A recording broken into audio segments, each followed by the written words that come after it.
बिहार में बढ़ते राजनीतिक टकराव के बीच एक बार फिर से चर्चा तेज हो गई है कि खरमास बाद बहुत सारे कार्यक्रम होने हैं। हालांकि खरमास के बाद ही नए कार्यक्रम की शुरुआत कई लोग करते हैं। ऐसे में नेता प्रतिपक्ष तेजस्वी यादव का भी बेरोजगारी रथ यात्रा रैला सब खरमास के बाद होना है और एनडीए गठबंधन में भी जो पेच फंसा हुआ है, एनडीए गठबंधन में पेच का मतलब लगातार सभी दल आपस में टकरा रहे हैं। इसके पीछे के जो कारण है वो हम आपको बताएंगे, क्यों टकरा रहे हैं, क्या बात है 15 तारीख के बाद होनी है, किस मुद्दों को लेकर बयानबाजियां तेज हो गई है, ये सारे बात हम आपको बताएंगे। लेकिन उसके पहले पिछले दिनों जीतन राम मांझी का वो बयान, मुकेश सहनी का बयान, भाजपा नेताओं का बयान, ये तमाम बयानों पर अगर आप प्रकाश डालेंगे तो आप साफ तौर पे समझ पा रहे होंगे कि ये दबाव बनाने की राजनीति है। ऐसे में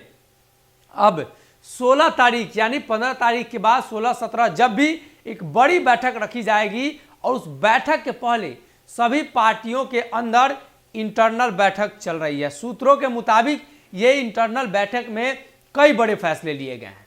चुनाव को लेकर सबसे अहम फैसला है, सीट बंटवारे को लेकर सबसे अहम फैसला है और यह सीट बंटवारा बिहार में हो रहे एमएलसी के चुनाव को लेकर है।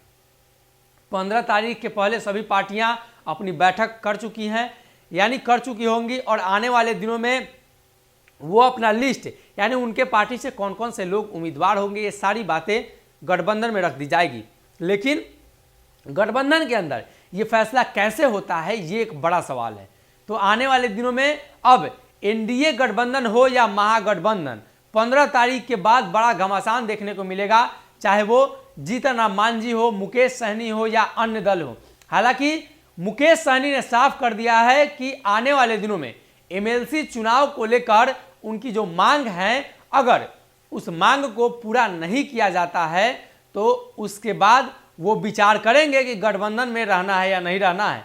यानी मुकेश सहनी ने साफ कर दिया है कि 16 के बाद जो फैसला होना है एमएलसी चुनाव को लेकर, उससे पहले एनडीए गठबंधन ये फैसला कर ले कि किनको कितनी सीटें दी जाएगी।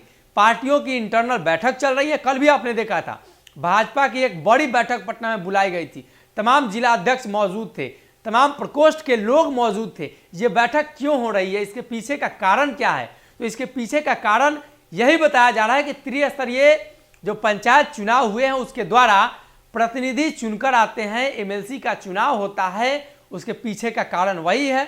तो भाजपा भी तैयारी में लग गई है, बाकी सभी दलों की इंटरनल बैठक हो रही है। एक तरफ बिहार के मुख्यमंत्री नीतीश कुमार लगातार बिहार में जन जागरूकता आंदोलन कर रहे हैं, रैली कर रहे हैं, तो ये भी उसी का परिणाम माना जा रहा है, उसी का संदेश माना जा रहा है कि जमीनी स्तर पर जाकर जदयू के लोगों को जगाना है कि आने वाले दिनों में चुनाव के लिए तैयार रहना है। ऐसे में मुकेश सहनी ने साफ किया है कि जो 24 सीटों पर एमएलसी का चुनाव होगा उनको जो वाजिब हक है उनका वो दिया जाना चाहिए। इसके पहले भी उनको 18 महीने का एमएलसी दिया गया है, अब कुछ दिन में उनका कार्यकाल खत्म हो जाएगा।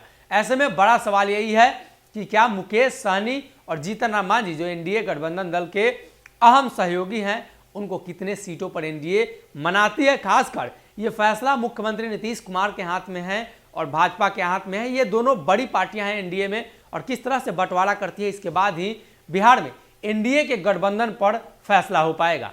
अगर ये वीडियो पसंद आई और वह बिहार के राजनीति और बिहारियत से सरोकार रखेनी तो सब्सक्राइब बटन दबा के चैनल के सब्सक्राइब कर ली। ओजे एगो घंटी बा, ओकरा बटन दबा देला से कुल सटीक और मारक खबर रुआ मुफ्त में मिल जाई। अगर रुआ पत्रकारिता के हमनी के नया प्रयोग में सहयोग कर चाहतानी तो ज्वाइन बटन दबा दी। पेटीएम नंबर नोट कर ली 9386816700। धन्यवाद।